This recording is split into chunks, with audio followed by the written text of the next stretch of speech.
Hello and welcome to Das Nostalgia Podcast, episode 14. I'm your host, Anatoly, as usual, and today, in my virtual studio, I have another very special guest for your listening pleasure. Sir, please introduce yourself. Yes, hi, I'm Richard Goodness. I am here. I normally write Twine games, and probably the easiest way of finding out about them is at Richard Goodness on Twitter. What are you here to talk about today? So, we're apparently here to talk about the Might and Magic series, which is kind of one of those series that I'm totally obsessed with, and it's great. Awesome. Well, I can't wait, because personally I don't have a lot of experience with that series, so I'm very excited. But before we go to our topic, Richard, do you have a story about how you first encountered IBM PC gaming? Oh boy, no, actually it does connect to Might and Magic, which is the subject of today. I got into DOS gaming when it was called gaming, when I was, let's call it 5th grade. My parents got a PC, and, I was in 5th grade, so I loved video games. It came with us because we had a CD-ROM PC, and that was, still a big deal at that time. I mean, this was when we bought Myst, that was one of the reasons we bought the computer to play Myst. But our computer came with a CD with a few games on it, and Might and Magic 2 was one of the games on the disc, and I absolutely hated it because I had no idea how to play it. And I had been used to RPGs like... on the Nintendo, I had always played, Dragon Warrior and stuff like that. Right. But I didn't know how to play a game where you had to map your own and all of that. And actually, it turned me off the series for very many years. It was a while before I was, and even worse than that, the only other Might and Magic game I'd played was Clash of Heroes, which is a great, match 3 puzzle game, but Right. it's Might and Magic at this point, Might and Magic is owned by Ubisoft, and they have made it a very generic, straightforward, boring fantasy RPG. And the early, Might and Magic was created by John Ben Canagan. It was essentially the first one in 1986, was one of those, great bedroom, video games that was made in the, he sold it out of his apartment, sold in plastic bags. And the early games, whenever he's designing, there's a very weird goofiness to them. Now, I know you're really familiar with Ultima, right? Yes, so, I am. There's goofiness to Ultima as well. Yeah, well, that's what I'm saying. Like, especially in the early... More so in the earlier installments. Yes. But, you have this weird blend of... science fiction and fantasy. You're in with the sword fighting, monsters, and then suddenly you're in a spaceship. Yes. I think it was, I want to say it was on the CRPG Addict. He said he was talking about one of the Ultimas, and he said, this is everything that a really geeky 17-year-old in Texas thought was cool in 1985. Yes, pretty much, yes. There's this weird exuberance to it. It's just, it's the inside of a nerdy kid's head. And there's a real, joy and a funniness to the Might and Magic series that's not in the Ubisoft games. There's a lot of puns. There's a lot of jokes. It's very wacky. It has a very manic pace almost to it, which is not what you would think when you're thinking of turn-based map your own dungeon crawler. And I guess what I love about the Might and Magic series is that it's kind of one of the most accessible of the early games. And basically when you talk about the RPGs of the 80s, you're thinking of Ultima, you're thinking of Wizardry, you're thinking of Might and Magic. And it's all about the same time, too. So yeah, it's especially Might and Magic, the first one came out in 86, right? Slightly later, in 87, it got the PC port. At that point, Ultima was already on its 4th game, and Wizardry was right around the corner, I think, if not out already. Yeah. I know at least the first two and probably the third had been made at that. Well, it's like they were made, but it was one of those things when Yeah. they weren't. The commercial release of the first three happened, I think, either in '87 or in '88. Like the proper company setup. Yeah. Either way, the Might and Magic is almost a blending of the two. Mm-hmm. That's what it looks like. Yeah, series in a way. So Wizardry, you have these, claustrophobic first-person dungeons, and while there are the first-person dungeons in Ultima, I've never gotten the sense that they're intended to be as difficult or as maze-like. Wizardry, you're going to be graphing every single square, and if you miss something, you're fucked. And Might and Magic is definitely that. You need to be mapping every single square of this. But at the same time, Ultima has more of that storytelling and that sprawling, you're exploring a world, and there's at least, allowing for the fact that this is the mid-'80s and, creating an intricate campaign setting wasn't really the, continuity wasn't really king. Allowing for that, Might and Magic then ends up being, well, rather than just one dungeon of 10 floors, which is what Wizardry was doing, they spread out the entirety. So you're exploring this planet, and as you're exploring the planet, it's in first person as well. You're going through mountains. Right. You're going through trees. And I guess the reason that I love the first Might and Magic, and I've talked about this a lot, is it's a gigantic cartography puzzle that you're working with. You really have to. I mean, I have I always draw out the maps and I stick them on my wall when I'm done. So I have the first Might and Magic map, right next to me now. That's pretty amazing because that game is huge. I was gonna say it's actually smaller than some of the later installments. But, yeah, but for 1987, of course, it's a big game. Might and Magic is a very mathematically regular series. So in other words, the first installment, the overworld, you have a 5x4 grid, and each of those is kind of a separate map. And every single one of those is a 16x16 square. Every single town is a 16x16 square. Every floor of a dungeon is 16x16, and every single square is used. In other words, while there are walls, you eventually are able to move through those, and you can navigate around them. So every single, exactly, there's even a spell you have which tells you the exact coordinate you're at and where you're facing on each dungeon. So, which is good because there is no automap of any kind. Yeah, no automap. And what it ends up being is the game is kind of a series of directions for creating this map. For working it through. What I think is very interesting is that it's kind of more of a puzzle than a game, or a puzzle than a role-playing game. I guess what I mean by that is, I think it's interesting. I think it's significant that on the manual for Might and Magic they say it's labeled a fantasy simulation. That's a phrase that you see coming every so often. I know Wizardry 6 specifically calls itself a fantasy simulation in that way. It's not trying to be a story that you're getting lost in. It's not trying to be a world that you're supposed to pretend you're in. There is very much supposed to be it's a very cerebral game in that way. Which it's not the kind of game that, sometimes it's not a relax and just fuck around and play a video game and, sit back and bop some kobolds for a while. No, it's one you have to be very actively playing the entire time. So I guess that's kind of one of the reasons I like Might and Magic so much. It feels like it's a game you're working with. It came at a point when I was playing a lot of games I was playing a lot of console games, actually, when I played Might and Magic on a couple of years ago. It was really BioShock Infinite that broke me. For all of this talk about however, Columbia is a world and, you're exploring it and, it's really, I'm just kind of sitting back and it's a very potato chip video game.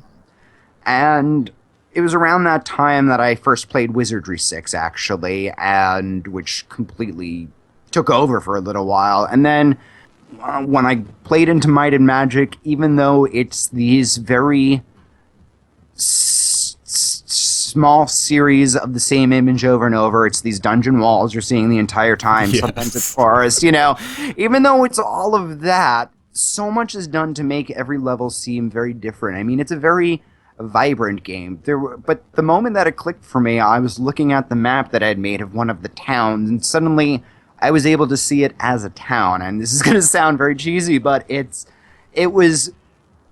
clicked how they wanted me to look at this as, rather than a series of walls, this is intended to be a room. This is a building. Mm-hmm. This is a larger building. This is, looking, and then you notice how, like, most of the inns in the town are, like, shaped the same way. And then mm-hmm. when you get into an inn in the game, you know exactly how you're going to map it out. And it becomes, each one of those 16, of those 20 overworld squares, there's kind of a different, little gimmick of them. So some you're going through, like, a beachside, and there's all these, overturned ships, and you're finding treasure or monsters in there. There's one quest where it's a forest, and this, sprite says, oh, you've got to climb every tree in the forest, and you have to visit every tree square. I mean, these are very simple goals, sure, but there are ones which I get a very strong sense of communication from the game. I mean, you have this sense of this map, Van Canningham created this map,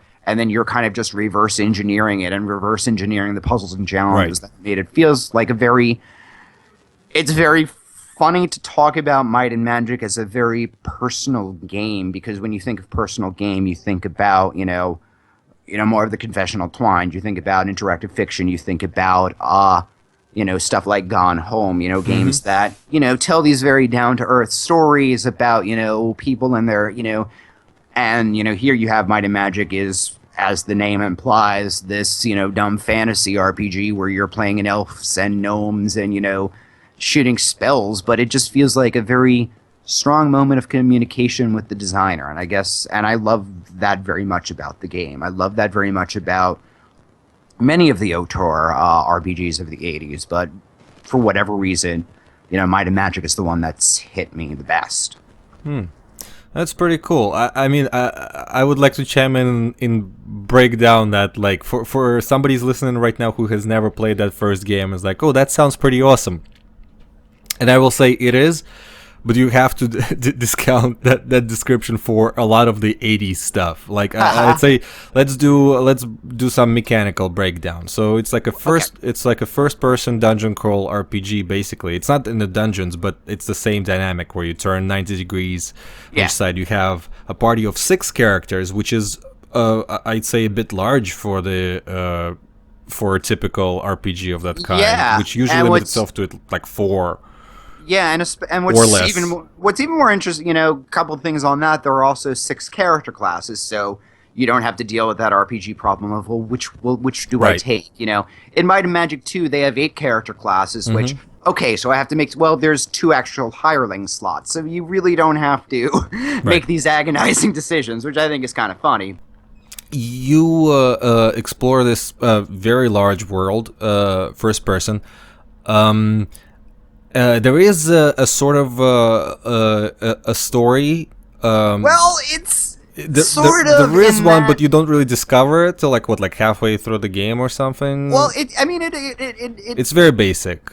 It doesn't go so much in terms of. I would say it's less of a story, and again, I'm thinking more along the lines of a puzzle. So, instead of like plot points, I'd say they're more like riddles or clues that you get to figure out. So, in other words, Might and Magic has a lore to it. As I said, it's this blend of science fiction and fantasy. And the backstory to the Might and Magic series is that there are these beings called the Ancients, and they create these basically planetoids, and they're all like flat things orbiting around, and all of these different lands have a guardian, and this one guardian called Sheltem goes insane and just is evil, and so then they send an ancient named Korak to stop it. That's the entire plot of the series. And basically, the conceit is that each one of the, the different lands that you're going into are one of these, nacelles, they're called, one of these, created planets, and, yes, you find Sheltem and you find Korak, and they're all like, oh, he's evil, but that's about as far as it goes. It doesn't really care about its own storyline because it's just the excuse. It's the excuse to just get you into the world and get you, having fun. And it usually comes a little bit at the end. Usually towards the end is when you find out, oh, it was really a science fiction world the whole time. A lot of the final levels are in spaceships or things like that. At the end of 4 and 5, you actually get to read some logs which kind of explain the plot. They're more or less what I just, Right. explained it as, but it comes out more as almost as a series of Easter eggs rather than actual plot points. There's nothing to really untangle. You won't be lost. It's just kind of, do this, What I was trying to get at is more from the graphical representation. Is although you have different wall sets for each of the different environments, like the mountains, the trees, and the dungeons, and the town. Nothing else in that game really gets a graphic. It will be, you just encounter like a square and it will give you a little text description like, oh, there's a statue here, would you like to search it, or you've entered an inn, and stuff like this. All of that is entirely text based. Oh yeah, that's true. Which I would say probably would make mapping a little bit. Well, you would actually have to hit the square, because that's one thing. You can't stand in 3 squares away from a statue. You'll never know that the statue is there unless you're nose deep into it. Well, that is one of the terms is lawn mowing, is kind of the slang for that, and particularly in the first game, it's a maze of walls. As the games, in 2 through 5, we can talk about the errors of Might and Magic in a second, but in 2 through 5, as the graphics get better, you see those walls are definitely intended to be mountains and deep forest and all of that, and you get skills which you can use too. So you get like a mountaineering skill, and now you can climb a mountain. That's another thing. Like the environments are passable. Like you don't just like if you see a thing of in other RPGs, you see a wall of trees, and you're like, well, you can't go there. Not the case in Might and Magic. Yeah. You can actually traverse through those seemingly solid squares. And usually, the way the game is balanced, you tend to get these skills very quickly, and so after a while, you go all up, down one row, and down the other, and up one row, and, getting all the treasures or encounters, in every square. And, that is one thing I find the first game does the best, because it really does restrict you within the walls to a point. Actually, with the way a lot of the spells are structured, is the game keeps setting up these obstacles for you, and you get spells to kind of push these obstacles away, and then a stronger one comes. In other words, so you get at the beginning of the game, poison is like one of the most debilitating. It actually affects your maximum hit points rather than slowly draining. So you really just can't end up healing it. It's a very damaging one. Once you get the cure poison spell, it's not a problem anymore. But then enemies can turn you to stone, and then you have the cure stone spell, and but enemies can eradicate your corpse, and then you have to get a spell for that. But they also do that within the physical environment, because first you get a spell that can, you get certain spells that teleport you a certain number of squares, and suddenly certain ones of the walls aren't as much of a problem, but then they start putting up walls that are immune to that, and then you get one that you can, pass through any wall, and then they have walls that are immune to that, and, it's really a nice balance between empowering the player and then having the designer pop and say, haha, here's another, here's a case that you didn't think about. And, it's a game of cat and mouse for a while until you finally, figure out all of the puzzles. And the first game does really tend to do that balance the best in my mind. How about, because in the first game, the enemy encounters are completely random, right? Yes. Well, largely, there is some random encounters, as in, you have a chance on each square. But those are actually fairly low for a game of this type. You think about Wizardry, you're getting a battle every couple squares. Yes. There are stretches where you won't have battles in Might and Magic. But there are some squares which have fixed encounters, as in, it's a square where you will always have an encounter, and it's balanced for a certain general level, but it will give you a random selection of monsters from that. So you can get lucky and get into an area you weren't able to go in earlier, or you might not get lucky and you may die. Right. The game also handles saving in a very weird way in that you Can only save save in ends, right? and you can only save your character progress. So they do a lot of the plot things are handled with inventory items. Think about like keys to unlock areas later on. It's that kind of thing. But whenever you go to an inn, you can save your experience, your character level, and all of that. If you die out on the road, it's game over, and you have to just reload from the last time you kind of checked in. But then a lot of there are really very few wasted sessions because you're still updating your paper map that you have, Right. on your desk. Even if your character, so you tend to change between, exploratory sessions where you're going to just die a dozen times, just to map out an area and you don't really care. And then you do it for real. And it ends up forcing a very intimate knowledge of this land with you. And for the most part, most of the games have you crisscrossing the same area many times. Have certain parts of, even the early areas where you're not strong enough to go through yet. And, it helps the game feel very sprawling and nonlinear in ways that are very nice. Oh, that's pretty cool. I mean, personally, yes. Now, you said you were not too familiar with the series, but have you played any? What have you played? Well, I have played. I have attempted briefly to play at least one of each throughout my life. Which I usually fail at RPGs, especially very early on, because I had very early on its language barrier. So okay, yeah, there's definitely. a big one. Also, the absence of manuals would be another one. The absence of or the desire to map would be a third, and just it's just those kind of games mostly are not for me unless they're either simplified in one way or the other. Or offer some kind of a like an easier playthrough. Might and Magic, unfortunately, is very difficult.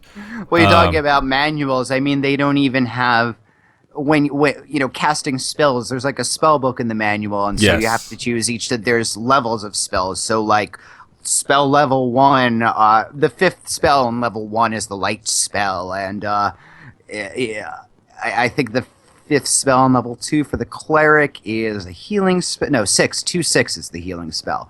You use these like all the time, and when I was playing the game, I just completely memorized the entire, practically the entire spell book. I actually rewrote the spell book into an easier to follow form for me.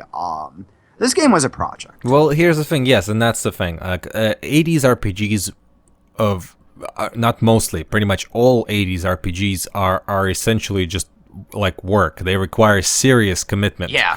Serious. That was the pleasure of playing them. In the 80s, the genres were kind of really spread out. There was your action game, there was this, like an adventure game, there might have been a serious simulator at that point.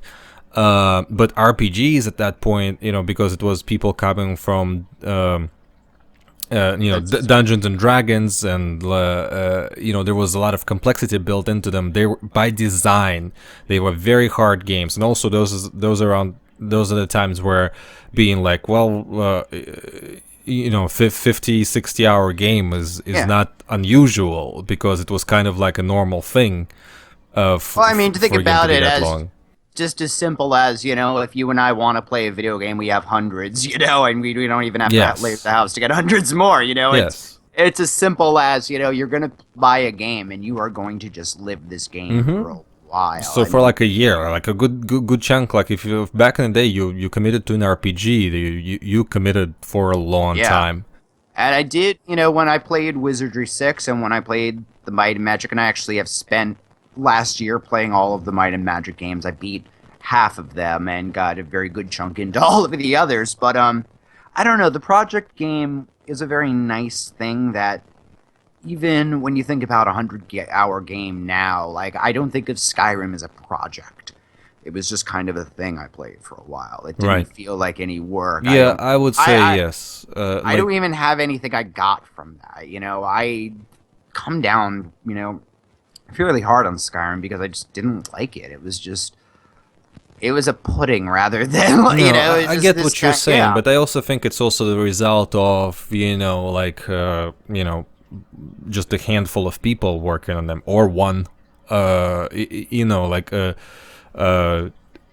they were better, I guess, better crafted environments, in a way, just because it all came from the one place. I think it's an amount of like one of the things that I find about Skyrim and that I'm finding about BioWare a lot lately is it's just trying so hard. Like it just we're talking about games that are just so huge budgets that they have it's pop music now, Yes. RPGs somehow became pop music, and I don't know how that happened, but I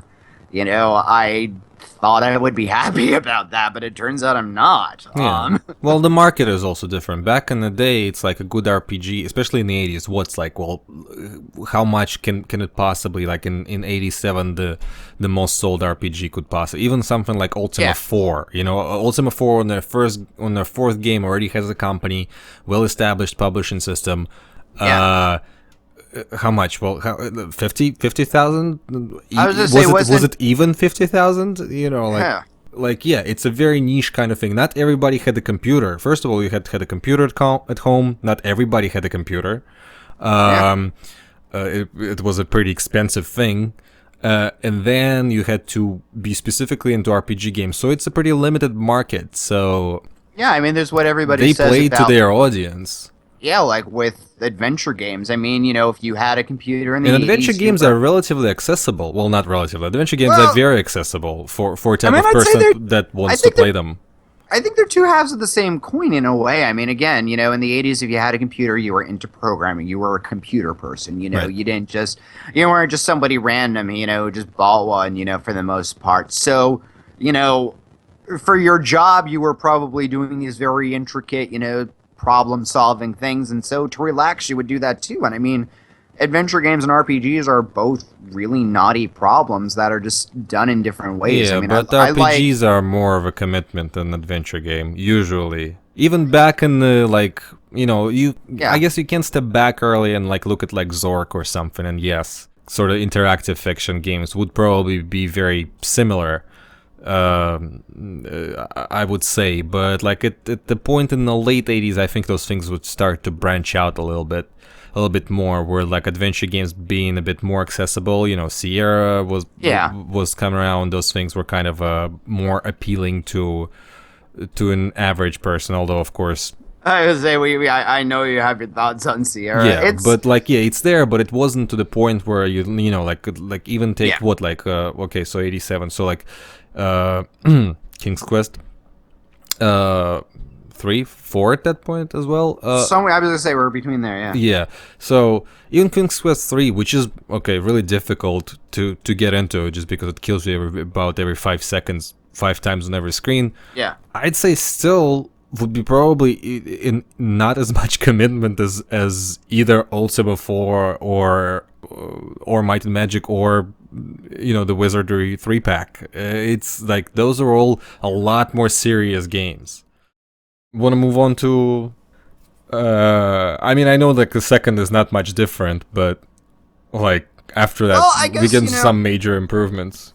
There's to a degree, Might and Magic 2 is still not my favorite one. I like it much more than I did when I was in 5th grade, but it's a lot more combat heavy than the first one is. That's kind of one of the reasons I'm not as into it. And the maps just aren't quite as interesting. Oh, yeah? But there's, Might and Magic 10 was just released, and that kind of makes us into a 4th era, the shittiest era of Might and Magic. But there are 3 major kind of eras to Might and Magic. So the first 2 are this very, static, map your own, turn-based, list-based encounter system.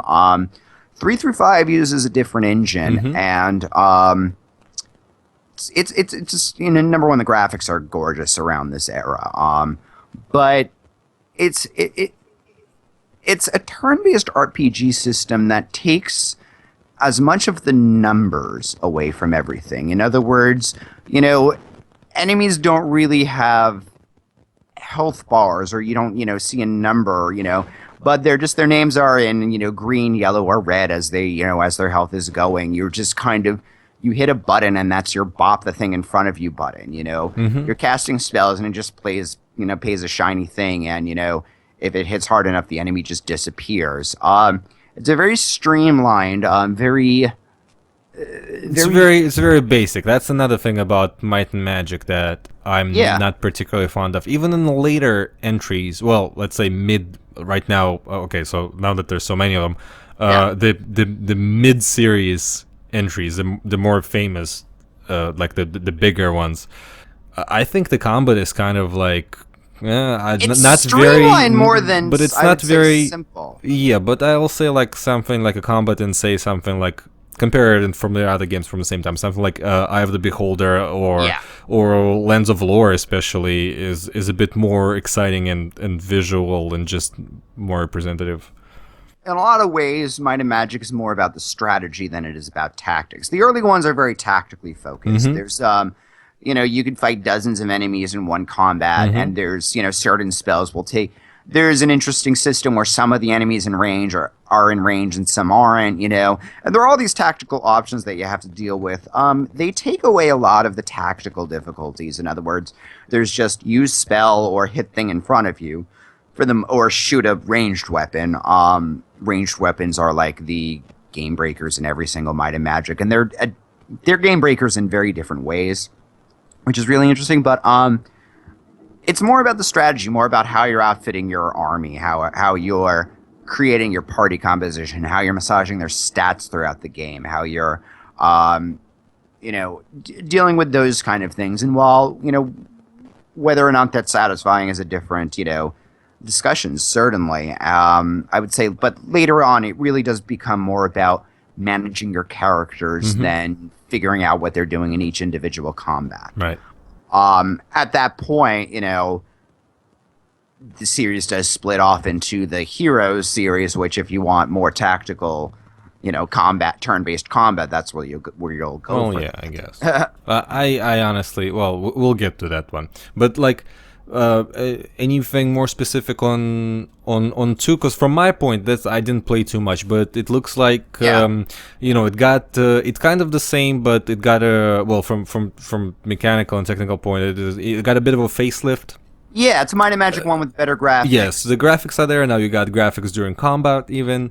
You got some objects. You actually, when you enter an inn, you actually have a representation of who is in the inn. And stuff like, and just generally prettier EGA, kind of weird, chunky EGA, but it's a step up from the first one, which looked like it was like a straight up port from like Apple II. Yeah, and I always got the sense that he kind of drew the art himself for the first one or something. Like it looks like somebody who couldn't draw and didn't really have a good graphics let's face it, like Ultima didn't look that great either. For 2, they hired an artist. So 2 looks like it's this facelift, and I think I've read that the completely random encounters are gone. It's you're now getting the enemies are random, but you only get encounters at the squares that were set up to have encounters. That sounds like it could be. It's been a while since I checked that out. Yeah, that's kind of about the early era of Might and Magic. It was, when you get through 3 to 5, though, all encounters are fixed. There's a big thing. Yeah. Are we moving on to 3? Because let's move on to like 3. I don't know. There's a big it's 3 years in between Might and Magic 2 and Might and Magic 3, 1991. Yeah, and there's like a huge leap. Technically, because you go from like chunky EGA to those beautifully drawn VGA things, like very bright colors. Everything is very graphical. You have digital sound. You got music. Like there's a huge sort of bump in production value in general, and you have that sort of upgrade where. Well, the big difference is the encounters are not random. It's just enemies roaming the the actual levels. Yeah. There are fixed amount of counters in each dungeon. And a lot of the overworlds, there are like monster layers. So in other words, you'll be fighting spiders in the forest and then you'll find their nest. And then when you destroy that, they all go away. But yeah, there pretty much is a finite amount of experience in the game. Mm-hmm. Three is a good one, but three is probably I think is the hardest one. I really do.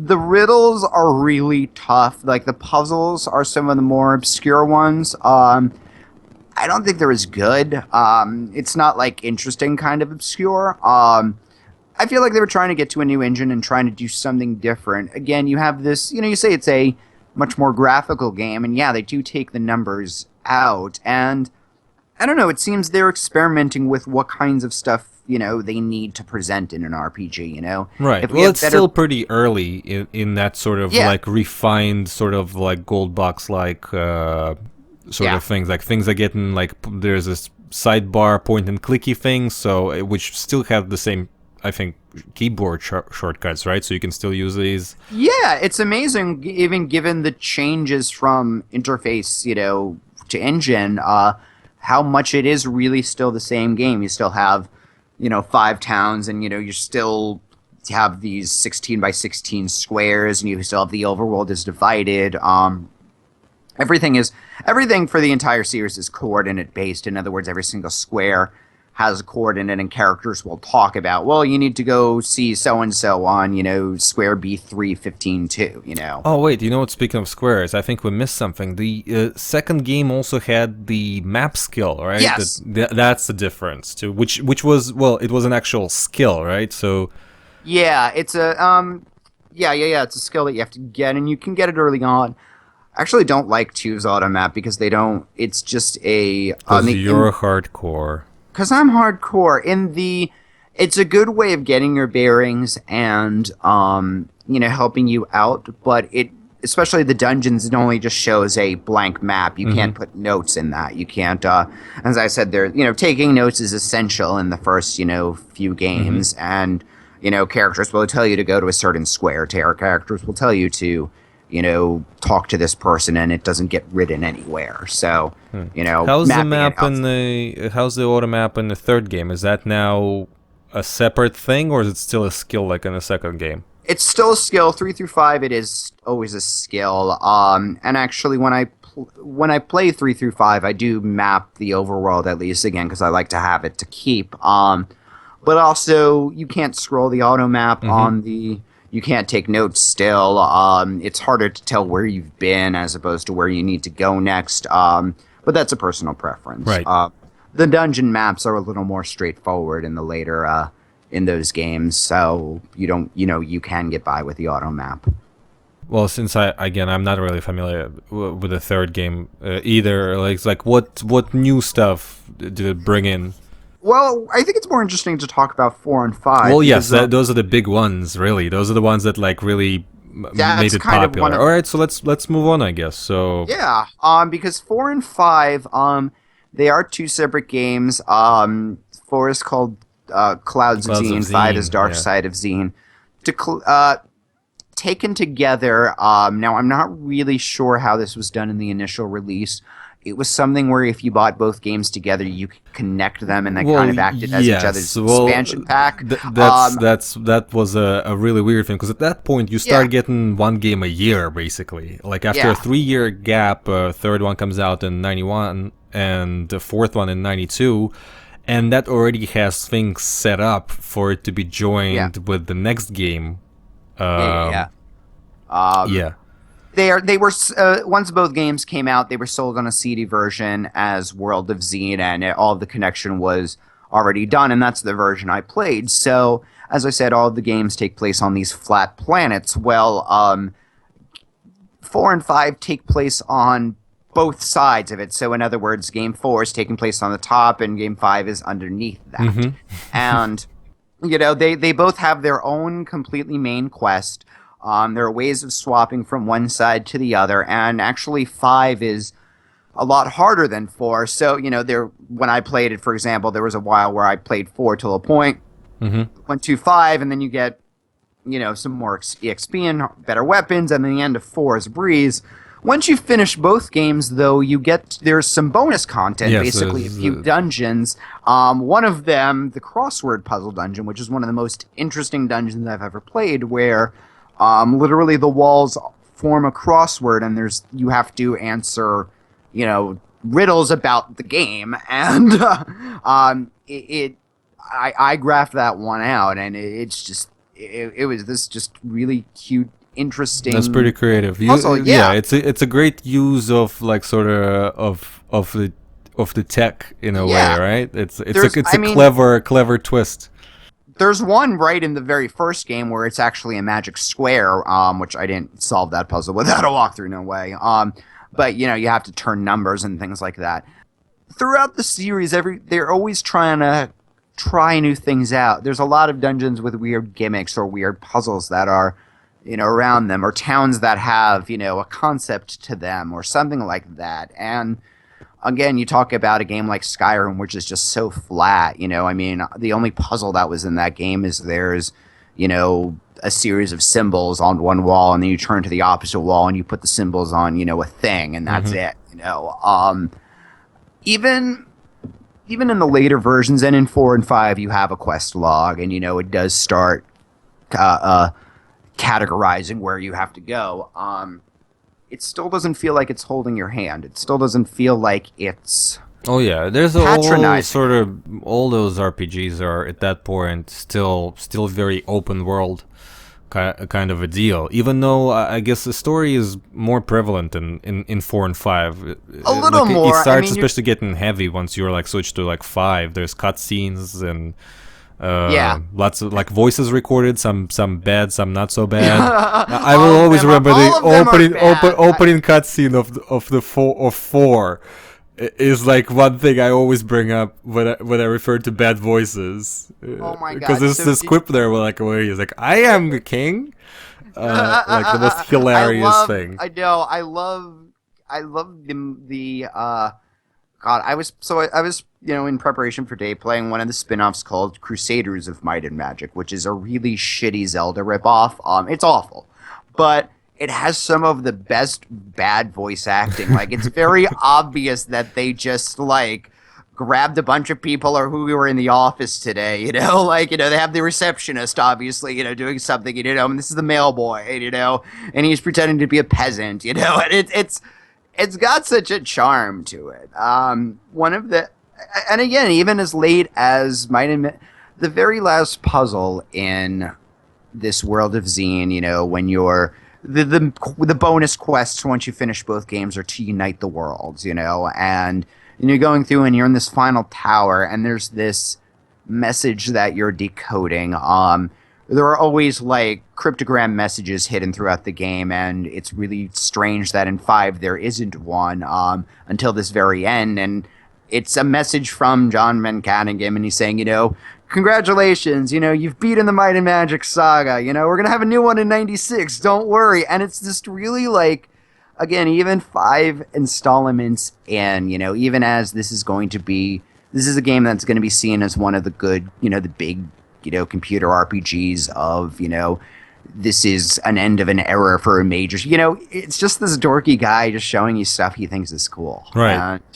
And, that's something that's sadly missing out of games today. It's endearing, yeah. Yeah, absolutely.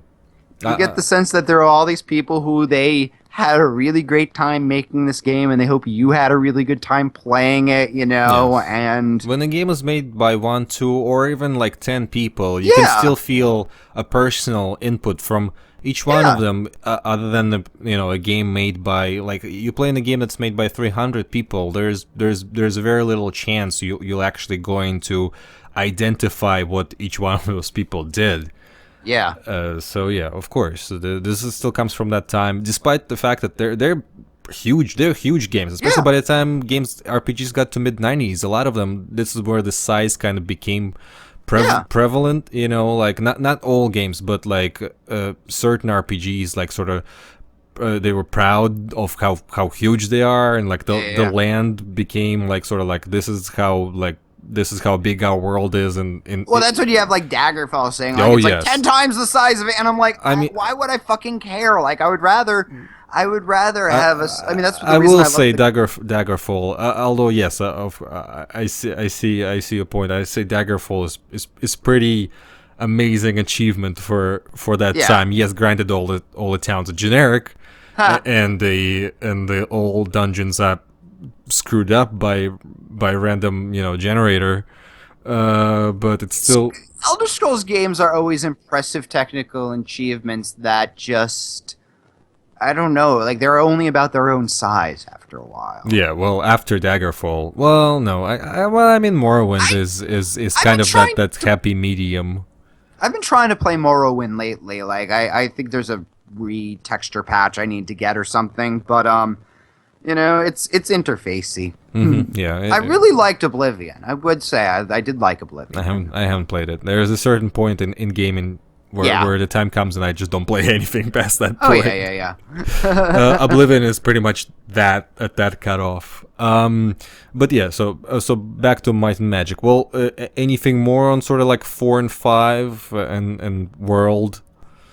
Well, 4 and 5 is again the end of the old era. So, we talked about Korak and Sheltem. At the very end of Might and Magic 5, you find Korak and he says, "Oh, Sheltem, take me to Sheltem." He activates his self-destruct mechanism because he was a computer, and he explodes, and there are pieces in the galaxy. And that's Spoilers.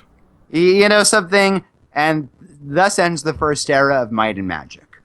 6 is kind of a reboot. Well, and here's the thing. That also ends we should make a mark that it ends the era of DOS Might and Magic RPG games. So, which, it's a pretty good run. 5 games in less than 10 years is pretty impressive around that time. Yeah. One of the longer running series, and also probably one of the most consistent, because all the other series, well, I mean, I guess Wizardry really didn't, but Wizardry was always for like hardcore people. Yeah. Like not a lot of people like played Wizardry. I mean, the ones that did, and it's only like really that one Wizardry game that's universally beloved by all RPG people. The others are kind of like on the side of it, where like, and Ultima of course changed so many times throughout the years that like each set of like a couple of games is very different, but Might and Magic really kind of stayed true to itself for the first 5 games, because like I said, like, and they tried, like, even though at one point you do get like a point and click interface, it still harkens back. It sucks. To, I mean, I use the arrow keys. Yeah, that's right, and you still use the shortcuts, and they still work according to what they were in the original. So yeah, like I'd say Might and Magic is probably one like the most consistent out of those long-running RPG series. But yeah, after 5, it ended, and there wasn't another game in '96. In fact, you had to wait for a little bit more. That series sort of disappeared for a while, where we're going to briefly cover it. I know hashtag not DOS, fuck off. But we gotta go into 6, because 6 is the last great Might. Yes, that was the game that sort of appeared. I remember a lot of my friends were RPG fans, which I wasn't for the reasons I mentioned earlier. And, with the exception of the games that would do half the work for me. And that, I remember when that was announced, and it was announced out of nowhere, like very suddenly. People were getting really, really excited, and the game came out, and, well, first of all, I personally have to say it looked weird. It's the weirdest looking game. It's a game that visually it looked like it belonged to like 2 years prior, which at that point was a really disappointing thing. It was a software rendered 3D game with really basic models and sprites on top, and not the best quality either. Well, we need to go into a little bit more about the sprites, because all of the people sprites are actually photographs Yes. of, again, probably the staff and families Yes. of New World Computing. And everything else you is know? like pre-rendered 3D. They're in costumes.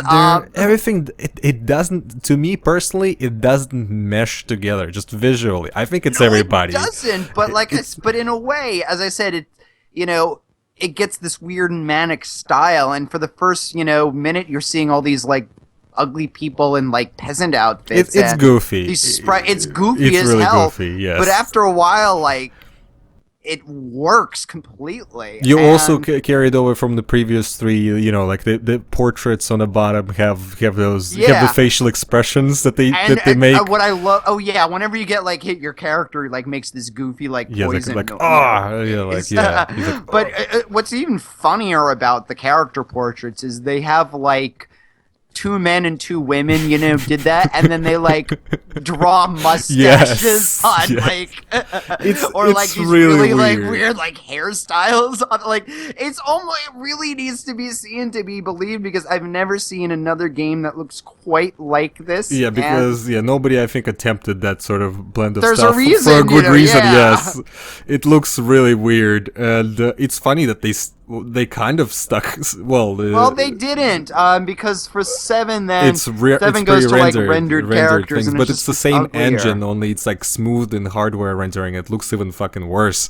Yeah, and then there's a whole different story. But I think, I guess mechanically, people. I remember when that game came out, my friends were ecstatic, and they loved the shit out of Might and Magic 6. You would probably like it because I can't get in grips with like. It simplifies a lot of. Yes, it does. Number one, the combat. Well, the thing is, like, the biggest thing I remember playing it then, and I was like, oh, so now you have a switch between turn-based and real-time combat, and I never quite got a grip on that. I was like, it's weird to me. You know what it reminds me of, Steve? It's like a Baldur's Gate, like an Infinity Engine kind of thing, except done in the first person. It's the first person, yeah. That's really it. So, in other words, you'll be going around and it'll look like Doom in an outside environment. And, if you have your general attack button, and what that attack button does, it'll either launch a spell or shoot a bow or pop with your sword. And it does those things in those order. And, for a while it feels very restrictive, but it's exactly the button that, does everything that you want it to. You can just attack stuff in real time, or you just hit the space bar, and then it'll suddenly turn into turn-based, and characters will move a certain amount. Characters will shoot when it's their turn to go. It works very well. It's, again, a system that I haven't really seen elsewhere. It elides or, takes care of so many of the picky tactical things that you have to do mechanically in an RPG. In other words, you don't have to hit fight every second. You don't always have to select, confirm your attacks and all of that. Like, it handles it for you. Well, I mean, I probably will try it at some point. It looked interesting. I just, I don't know. Again, like, it scares me a bit less. And yes, I know people love that game, so...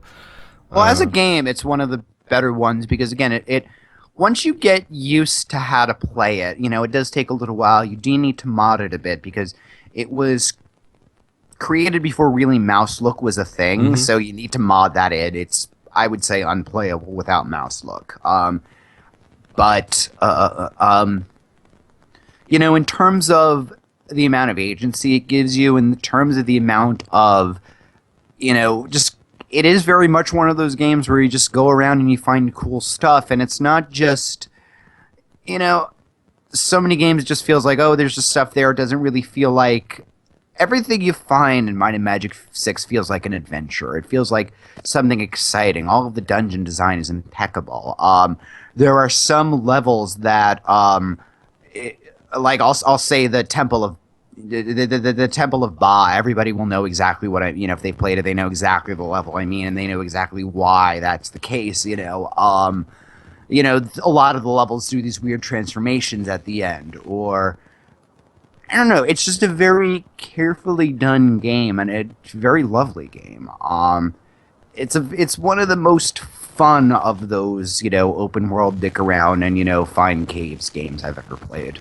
All And right. then And then, yeah, well, 7 or 8, I don't know what it is about. 7 is again more combat heavy. 7 is 8, also it's weird because you also have to place yourself like it's 1999, right? Yeah. And sort of Unreal Tournament and Quake 3 and all those sort of very heavy hardware, good-looking games are right around the corner at that point. They're coming out towards the tail end of the year, and RPGs at that point already went full 3D. And Might and Magic 7 comes out, and it looks just like it was 6, yeah. it looks just like 6 with hardware acceleration, and that game looked dated in 98, but in 99 it just looked sloppy. Yeah, and you didn't even have the charm of the of the photographs anymore. Right, and because number 6 was such a big sort of success with fans and new players alike, like the expectations were there, for strong follow-up, and I recall my friends being all very disappointed with 7. It's a really long game, and like 6 is a long game. 6 is a very long game. There are a couple points where it could have ended, but there's another arc. But I didn't like it. I felt fine with the length of it. 7, just after a while, I realized, oh shit, I have how much left to this game? Like I've been playing this for fucking forever, and none of what you're doing is interesting. And it's also one of the things I like about the series is that it just kind of begins usually. Might and Magic 1 starts and you're just in the middle of playing it. There's no introduction, there's no first level, it's just you're starting, And they keep that for most of it. 7 has a separate area where you have to go into a scavenger hunt and it's a tutorial, and it, in the way of all tutorials, it's horrible.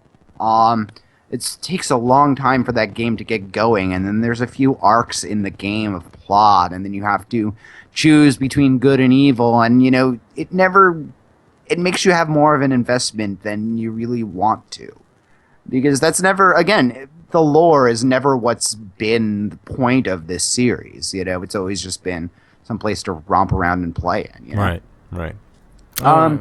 Well, 8 is even. If you wanna briefly sort of. 8 is more of the same, and then 9 came out, and 9 was a tragedy because just like Might and Magic 9, exact same thing that happened with Ultima 9. It was released in an unfinished, buggy state, and people have patched it so that it's stable, but it's still very much an unfinished game. It looks like the first draft of an amazing game, but they just never finished it. Ultima 9 does not look like the first draft of an unfinished game. It looks like a fucking pile of shit that it is. Yeah, I know. Like, I can imagine a bit of how, my Ultima 9 feels by how Might and Magic 9 feels. Like, I'm surprised that Wizardry ended as good as it did. Like, because Wizardry 8 is a great game, and, that's, like, the only one that, hit it at the end. And now we just got Might and Magic 10 last year, and it's a pile of crap. It's a long-winded, lore-based pile of crap. It has this really detailed storyline in this really boring fantasy universe, which is what Ubisoft thinks that we want out of Might and Magic, but that's not at all the case. It's slow, it's sluggish, it's dull. Shame. Yeah. It's a shame that the great series had to end up like that. I have to say, if you want a Might and Magic experience, Legend of Grimrock 2 is the best Might and Magic game to come out in years. It is everything that the first game was. It is this sense of adventure. It's a gigantic knotted puzzle. It feels more like a conversation between a really sadistic dungeon master and you. It's one of the hardest games I've played in a very long time, but, playing Might and Magic 10, I had no idea what the fuck I was doing, but Grimrock 2 feels like that. It has that old school sensibility. All right. So, a few questions regarding sort of the let's talk about specifically about DOS games. Let's say for a beginner, for like for the entry level in those first 5 games, which one would you recommend? I mean, if you're willing to go for a project and you want to learn how to map out a graph paper thing, start with the first one. I mean, the first six are sold in a pack on good old games, Hmm. I would say start with the sixth, but if, you're not going to let me, so, because it's not DOS. If you want a more streamlined experience, four and five, we'll do that because it's a much Well, that more, seems to be like what that those are like yeah. universally where the most that's how the series gained the most following is like the 4 and 5. I The played it. I liked playing it last because out of the first five, it's the one I did play and beat last. And it felt like again that when you get that note at the end, that's congratulating you. It really does feel like you stuck with something for a while, and right. it's one of those games that feels like you accomplished something. Hmm. It feels like you did something, like you got a project done. So, like I said, if you want to just buy a bunch of graph paper, print out some weapons lists, and shut yourself in your room, start with Might and Magic 1. I think you can do it. It's a lot more kind and accessible than you think it is. All right. Well, want to talk about the spin-offs a little bit? Okay. I mean, At Might and least at Magic least is some. said. I mean, the main, around, God, it was like around four or five. So you know about King's Bounty more than I Well, do. yeah, King's Bounty actually that was not even around 4 and 5. King's Bounty actually came out in 1990.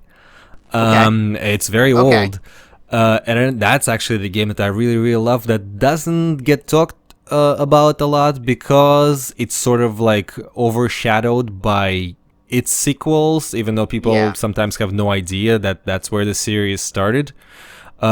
King's Bounty is essentially proto Heroes of Might and Magic, but with a with a static world, just one, and it's all there. Like you move around this world. It's turn-based game, but not turn-based in the style of Heroes, where each of the heroes gets specific set of like movement or action Yeah. points, Yeah. and Yeah. then everybody else moves. No, no, no. Like each one, as you move, everything in the world moves one turn. Um, and you do essentially the same thing. You gather yourself an army, and when you encounter an enemy, you switch. It switches into battle mode where your armies battle, and it's basically like what I like about it versus Heroes of Might and Magic is the simplicity. Like Yeah. It's like a board game, basically. yes, it is, and also it's extremely accessible. Like it's more accessible than Heroes. It's certainly more accessible than any other Might and Magic RPG game. It's really really fun, and the thing is, you can never die. If you lose, you just sort of start back from your castle, but you can still like sort of you can still. There's like a time limit or something, right? There is, yes. You have to finish a main quest within a couple of days. But like when you realize that you can sort of manipulate the world around you, which is always the same, to your advantage. Like you manipulate the contracts because you can also storm castles. One thing you cannot do in Heroes, and sort of go around. Like you buy a boat and you sort of go on the boat and you can go around the whole world. So it's essentially the whole thing is open. You're not really restricted to anything, especially if you have a boat. You can go around the whole world freely. And yeah, that's it. That's it's a very basic game. There's not many rules. Everything is kind of sort of very apparent. It's very very simplistic. The controls are very simple. It's really that's what I like King's Bounty for. It's sort of one of those games Yeah. where it's like it's really really old. But it looks good enough. I mean, it has very simple sort of VGA or EGA graphics, depending on your card. So and But you can tell what everything is. yes, So and that's exactly. really what All matters. you need is just representation. There's those like animations. Like it's very much of it for people who have played Heroes of Might and Magic to go back and see where that all started. Is actually very interesting because of how similar it is. It's Well, that's the thing. I mean, Canningham's work is very evolutionary. So Might and Magic 1 versus Might and Magic even 8 or 9, like you can see the continuity as it goes. You can see each evolving from the other, and you can see heroes evolving from King's Bounty. And that's the thing, and it's a weird thing. I guess it wasn't. I know a lot of people who played that game, and it's a bit tough to get a complete copy of. I don't have one. I would love to one day, but something about it. I don't know why. Like it's not well known today, and it really didn't have a sequel for the longest time. I mean, first Heroes of Might and Magic game landed in '95. So 5 years after, which Heroes of Might and Magic is essentially a sequel to King's Bounty, more refined and more complicated, and with a lot of other stuff. Like it's definitely took whatever King's Bounty did and ran with it. Yeah, it's like big time. Like it has it has a magic system, which in the first game is kind of stupid, but it also has multiple maps. It has it has large campaigns. All of the games. I've never gotten into that series, but. Neither have I, but it's because I've missed because I was that kid who liked King's Bounty so much. To me, that built-on complexity actually turned me off. But that's I am not everybody. It seemed that those are the elements that everybody liked. I played Heroes 3. I see why people like it. I just am not as into that kind of a battle system. Well, essentially that system is exactly the same in King's Bounty. Yes. It's how people feel about like map your own dungeon crawlers, But yeah, so that's been the main, and in a way, I would say the Heroes series and the main series are kind of equal, in people's hearts. And also same with like new publishers handling those old properties, because everybody gotta go seems to be at the Hero series. Basically, essentially, the New World Computing ended in the mid '90s, and Heroes basically ended with its biggest hit. I mean, most people, I will say that Heroes 2 is a better kind of game because it doesn't but most people do prefer Heroes 3. Like it's like the swan song of the original of the original New World Computing. That was like the huge big last hit and well received. Then they went to 3DO. Yeah, and which was Canagam's company, right? And well, the thing is, Hero series was silent for a little bit, and then they let different companies handle different of the entries, just like they did with Might and Magic. And like the Russians, Nival Interactive, got to go at it. And also the Russians developed later on, after like Heroes 4 and 5, King's Bounty label also got resurrected for no reason. There's a whole bunch of them now too, and I don't think anybody plays them. I've heard they're always on sale. I keep meaning to buy one, but I don't know. I don't know. I never know which to start with because there's like 20 inch. Like how is? I'm not sure. Is that just a more basic Heroes? Can't even picture. Like, is it now? Because I don't understand why that series needed to be split up again.